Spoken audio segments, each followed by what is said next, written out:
something that I have talked about a little bit more frequently over the past couple of weeks. Holy golden hour, by the way. Check this out. Man, I look great. You guys seeing this? We're gonna keep going. But anyway, something that I have talked about over the past couple of weeks is how this season is different in comparison to really the most 5 recent seasons where the Bills have won the AFC East title, is the fact that we finally have a significant threat for the AFC East title, that being the New England Patriots. And you might tell me that they've been lucky, like Jamar Chase is suspended for their game against Cincinnati, because of course that their strength of victory is extremely low and it's all about who they're playing. Yes, these are all true things. But the fact of the matter is they're 11-2. And they have an extreme leg up, inside track for the AFC East title.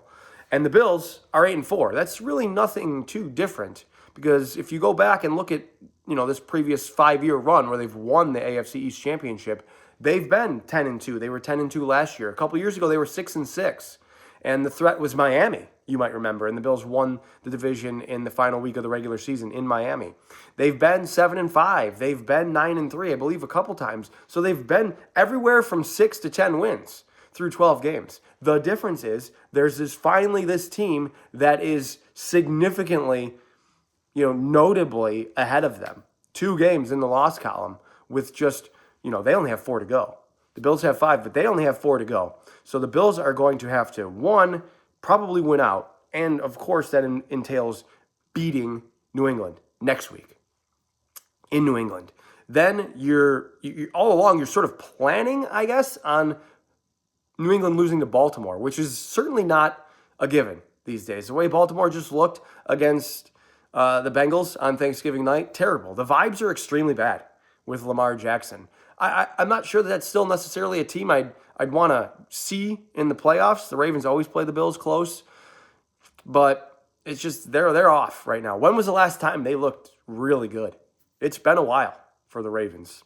They're barely beating the Jets a couple weeks ago, So, yeah, that's an odd situation altogether. But you need the Patriots to lose to them. You need the Patriots to lose to one of the Dolphins or the Jets. I guess that's possible. Maybe not likely, but it's possible. You need the Patriots to lose 3 out of 4 after they've won 10 in a row. And you have to win out and beat Cincinnati, Joe Burrow, and beat New England in New England, and beat the defending Super Bowl champions, Philadelphia Eagles, as good or as good, as mediocre as they maybe have looked lately. Then you also have the Browns and Jets on your own schedule, which in this hypothetical, you basically just have to assume that those are wins at this point.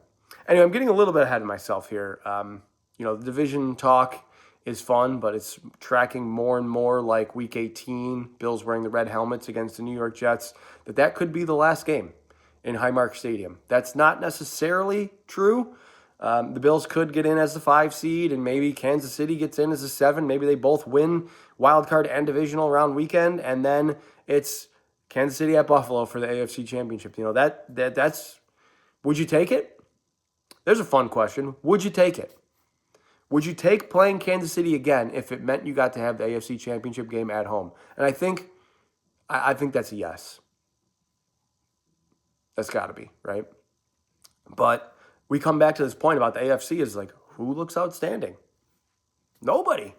Nobody really. I mean, Jacksonville is 8-4. Wouldn't you sign up to play Jacksonville? We've had some weird history in Jacksonville over the years, but wouldn't you sign up for that wild card weekend, Buffalo at Jacksonville? Yeah, I'm taking that. No question about it. Anyway, the Steelers game. The Bills. It took me 4 minutes to get to the most recent game. The Bills defeated the Steelers 26-7. Was an extremely frustrating first half, followed by an extremely fun second half. I was there. I attended the game. Left early Sunday morning. Arrived in Pittsburgh probably about 12.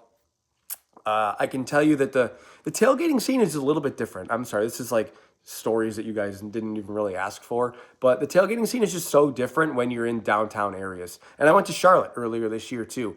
It's more like there are parking lots, of course, and there are Bills backers parties everywhere. But the parking lots are they're smaller. They're, in not necessarily alleyways, but they're like between buildings and stuff like that. So there's nothing quite like Lot 5 or the grass lot or the old KK Mart, whatever that was, the old 7-Eleven lot. Like, there's those three big lots really right in front of the stadium. There's Hammer's lot behind the stadium, of course, So, and among others. Sorry if you're watching this and you tailgate in one of those, my apologies. But those are some really big ones. There's almost nothing like it. Not that I saw, at least in Pittsburgh. But it is still a very fun atmosphere. I think Pittsburgh and Buffalo are kind of a lot alike. The people are, hardworking football fans. That's how I view it. That really love to party as well, I guess. That they love to throw a few back and have a good time at the football game because they work hard for it. They work hard for that leisure, that recreation at the end of the week. I get it. So I think they're a lot alike in that regard. They're very loyal football fans as well. They were 99% of them great to me. I've seen videos of people like, hey, they're kind of quiet and stuff. It's like, yeah, they're bummed out. They were bummed out about how poorly their football team was playing. We get like that too. I got into a few verbal altercations myself. Keyword verbal altercations. And I will tell you that I did not use any cuss words. True story, hand up. I did not use any cuss words towards anybody. I was not, critical of anybody's intelligence or physical appearance or anything like that. I said nothing derogatory. It was all about football. And I was called some significantly obscene 4-letter words. This is, again, at the time where it's like the fourth quarter and the Bills are dominating and the Pittsburgh fans are pissed and they are chanting "Fire Tomlin," which is like crazy that we were there for that we initiated that. That is awesome. Not Bills fans, but like the Bills, the football team. That is unbelievable because Mike Tomlin has been there for 17 years? Is it more than that? I don't know offhand. It's been a long time that he's been the head coach. And they have reached their breaking point, and they took it out on me. And you know what? That's totally fine. And to the credit of some fans sitting behind where this verbal altercation with myself and other fans were taking place, and again, nothing physical happened. I even said to this person, I'm trying to have a normal conversation with you, and you're just swearing at me. Whatever. They ended up leaving. They left. The game was over, basically. There was still time on the clock, but the game was over. There were two Pittsburgh fans sitting right behind them, and they were like, I don't know what that guy's deal was. We would be doing the same thing if we were up 23-7 right now. We'd be saying the same thing to you. So I'm like, thank you. Thank you for being totally rational fans and just in good overall fans and being good sports about it. Because I understand that I'm in somebody else's stadium and, I'm surrounded. There was a lot of Bills fans, don't get me wrong, tons of Bills fans. And then I'm surrounded by, people who put in the same amount of effort into their football team as I do into mine, So it might have just kind of rubbed them the wrong way. I get it. It's all in good fun, man. It is all in good fun. Good atmosphere after the game in Pittsburgh, too. They still go out afterwards. There's a bunch of bars down by the stadium, tons of cool places to hang out after the game. I had a great time. 100% would go back. So that was my second road trip of the season. I'm thinking about Cleveland as well. Weather could play a factor on that. That might be a game time decision, Friday or even Saturday before. I might be like, you know what, I'm going for it. But I'm going to be paying attention to the weather there. Anyway, let's go back to the game itself. I kind of did touch on some of this. The first half, like I said, extremely frustrating. And the verbal altercation guys, they were giving it to me during the first half. They were talking about how my quarterback's a loser and a baby and a wimp and stuff like this. And I'm in no position to say anything because I can't retaliate. I can't answer back because we are losing and we are not scoring. It is just, I think the Bills still had 160 yards or something, or 170 yards at halftime. I'm like, where did these yards come from? They can't score. They have 3 points. But they were dominating time of possession. They continued the dominance of time of possession into the second half.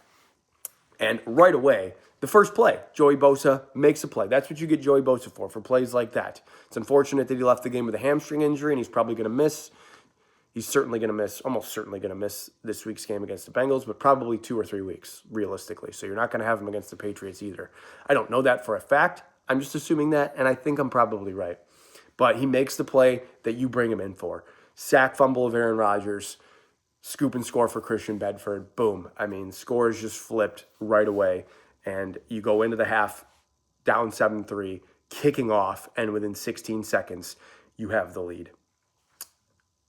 Rodgers is knocked out of the game briefly. Rudolph comes in and promptly throws an interception. And the Bills are just, that's what they do. They bury you. When you give them the opportunity to bury you, they will run up the score on you. That's the Bills of old. That's what we've seen. And what did they do it with? Basically the same play over and over and over again. To Joe Brady's credit, this is not a difficult thing to do. Okay, I'm not like, wow, really intricate game plan there or anything like that. He found what worked in the running game, and it's this, counter weak type of run, duo run that everybody was saying, and they ran it something like 29 times. At least that's what I read. I didn't go back and watch all 22 of every play. But he hammers you with what you can't stop. And the Steelers were so helpless against it. James Cook ran wild. Ray Davis comes out of nowhere. He has like 50 yards on the entire season and goes for 60 yards or 60 or so yards on 9 carries. Just a great job by the offensive line because we were on backup tackles. And I had a gut feeling, you're going to have to take my word for it. I was just like thinking in my head, like, is that really going to make that much of a difference? It's got to, right? Because they have TJ Watt, this game wrecker on defense. So the missing tackles, it has to make a difference. It didn't. Except for a few Alec Anderson false start penalties in the first half, you wouldn't have known the difference if it was Deion Dawkins and Spencer Brown versus Ryan Vandemark and Alec Anderson. What a job. What a job there. Great. I guess I got to say great job to Aaron Cromer for getting those guys prepped. And part of that is Joe Brady as well. He wins. They win the game on the same day Joe Brady becomes a girl dad. So congratulations to him as well. Outstanding job by the Bills. Brady, I don't want to say for the full 60 minutes, but the defense for the full 60 minutes. It feels bad almost for Rodgers. This is pretty predictable, but he just kind of feels like a totally shot fighter, UFC fighter or boxer even, where, he's got a little bit in the tank, and if you let him hit a few, he can beat you. But he's not difficult to beat, if that makes sense. I don't know if it does, but I think you're picking up what I'm putting down. Anyway, the Bills improve to 8-4. They're still sitting in the 7 seed in the AFC. That's crazy. The Chargers are still there. The Colts and the Jags are going back and forth for the division. Now the Texans are 7-5, and they have the tiebreaker with you. So, oh my God, do we want the Chiefs to beat the Texans on Sunday night?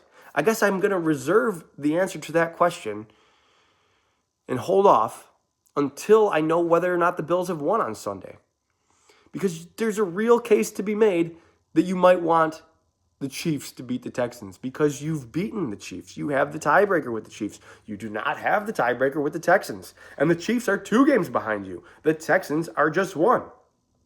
The Chiefs are doing the thing with the offensive line too. They have basically all backups except for Creed Humphrey on their entire offensive line against Will Anderson and Danielle Hunter. That could make a difference. We saw with what the Bills did. The way to beat Mahomes is to just hit him over and over. And the Bills this week had a similar situation, and they couldn't hit Josh Allen. The Steelers could not hit him. The Bills ran the ball so much, but even when Josh dropped back to pass, they got credited with 1 QB hit. I think it was on the first drive. I'm not even kidding. I think it was on the first drive. But the defense has been outstanding for the past 6 quarters, really. The second half against Houston, and basically the entire game against against Cincinnati. Pittsburgh, wrong AFC North team, Greg. Get it together. Anyway, Cincinnati this week. I was about to segue into Cincinnati. Different beast. Joe Burrow is back. They destroyed Baltimore on the road, 32-14. Joe Burrow hasn't lost a start in over a year. December 1st, 2024 was his last defeat as a starter. He has won 8 straight games. They're in the same position that they were last year, 4-8, and needing to basically win out. That is not off the table, I don't think, for Cincinnati, especially considering they still have some division games ahead of them as well. They're motivated. And when you get, I've said this before, the motivated superstar, and that's Joe Burrow, and Chase and Higgins to some extent as well. But you get the returning motivated superstar in Joe Burrow. That is one of the most powerful things, I think, in professional sports. So my guard is up. I've listened to a lot of people say, I think the Bills are going to be okay in this game. I'm not convinced. I don't care what, how bad Cincinnati's defense is. I've heard that before, too. I think I heard that Cincinnati's defense were they suspect back in the 2022 AFC divisional game where they just totally snuffed the torch of the Bills' offense. The Bills were very good. They scored 10 points at home. Joe Mixon ran wild. That's, unrelated to the defense. But it's Jamar Chase. It's T. Higgins. It's Joe Burrow. It's a different animal. I think we all know that going in. So I'm not really necessarily expecting this defensive performance to continue. I'm hopeful of it. But I do think that these games also bring out the best in Josh Allen. It's December, guys. It is time to go. And the Bills have been very good in December, especially at home in December. So, no leashes. Take everybody off the leash, Josh Allen included. You need him to run, you need him to run. You have 5 regular season games left and a maximum of 4 playoff games left. You have maximum 9 games left. You have somewhere between 5 and 9 games left. Let's go. I said this last week. I believe said the same thing. Somewhere between 6 and 10 games left. Let's go. Josh Allen is basically, to make a Stranger Things reference, because it's very topical and relevant to the social culture right now. Josh Allen is Josh Allen's Vecna. Okay, Josh Allen is 1. He's Henry Creel. And it seems like at times they have the chip. This is a season 4 reference, okay? So there's no spoilers about season 5 here. They had the chip in there. Sometimes the Bills put the chip in Josh Allen, and you don't get everything you need from him. And then 11 comes, she takes the chip out of 1. You're following, right? And Josh Allen becomes the stuff of nightmares. That's how I view him. He's just this totally unstoppable being that defenses and coaches have just no answer for. And keep, to use an old football phrase, it keeps you up at night. That's how I view him. Let him go. Let him off the leash. Get the chip out of there. Stranger Things, great show, by the way. Great show. Season 4 was incredible. I have watched season 5, and I would say I'm impressed, but I need more. Need more to unfold. Well, it's totally unrelated, but again, very in tune with the social culture. This Sunday, Bengals, Bills. Looks like the Bengals are going to be without Trey Hendrickson and are going to get T. Higgins back. So that seems like almost virtual certainty. The Bills look like they'll get Deion Dawkins back for sure. Spencer Brown looks like a maybe. And Dalton Kincaid, I would say, is trending up, although him wearing a knee brace in practice is a little bit odd. How did he injure his knee? Resting his hamstring? That's the knee, the PCL injury he had last year. That's the same one. So I'm a little bit concerned there, but I'm encouraged that he's practicing fine, and I think he's going to be back because tight ends have been very good against the Bengals this year. The Bills are low-key getting a little bit healthier. You still have the weird injury to Palmer. Now you have this injury to Bosa as well. But you're getting great play from the defense, from Shaq Thompson especially, despite the fact that Terrell Bernard's out. Thompson's been fantastic. So, kudos to him. He's stepped up wonderfully. Trey White, I don't know what's going on there, if he was battling an injury or anything, but he's been great too. Hairston barely played last week. Hairston played 10 meaningful snaps. He played the last 3 Pittsburgh plays where, totally inconsequential to the game. Speaking of inconsequential, I got this far, and I didn't mention Darius Slay, who was claimed by the Bills, and apparently is, I don't know about maybe refusing and just being nice about it. Like, hey, thank you for the honor, appreciate the respect that you're showing me, but I'm good. I don't want to come because his heart wants Philly, and that's totally fine. I get it. You should just let him go. Just let it happen at this point. If he doesn't want to play for you, he doesn't want to play for you. You can have an opinion on that. It makes no difference to me. And you know what? It is, like I said, speaking of inconsequential, it is totally inconsequential to what happens the remainder of the Bills season. I guess I get why they did it, because in the AFC Championship, they ended up with Kyer Elam playing, and we know how that went. So they were like, hey, maybe we can trust this guy come playoff time if we end up in that situation again. Anyway, I want to wrap this up. I don't mean to be like that football fan. It's like, wow, the Bengals have given the Bills problems, and I'm not going to believe it until I see it, until I see them beat them. But that's kind of how I feel. 31-30, Bengals. Please be wrong. Make me eat my words.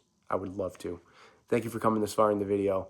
Hit me up on Twitter. Twitter handle and YouTube username are the same. Enjoy your weekend. As always, above all else, go Bills.